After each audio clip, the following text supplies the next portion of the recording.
আবারও শীতলকুচি থানার বড়সড় সাফল্য। গোপন সূত্রে খবরের ভিত্তিতে ৩,৯৪১টি ইয়াবা ট্যাবলেট উদ্ধার করল শীতলকুচি থানার পুলিশ।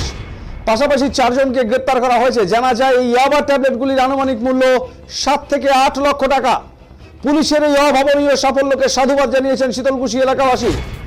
এই বিষয়ে শীতলকুচি থানার ওসি অ্যান্থনি হেরো জানান, গোপন সূত্রের ভিত্তিতে অভিযান চালিয়ে ৩,৯৪১টি ইয়াবা ট্যাবলেট উদ্ধার করা হয়েছে। পাশাপাশি 4 জনকে গ্রেপ্তার করা হয়েছে। ইয়াবা ট্যাবলেটগুলির আনুমানিক বাজার মূল্য 7 থেকে 8 লক্ষ টাকা। গোটা ঘটনার তদন্ত শুরু করেছে পুলিশ।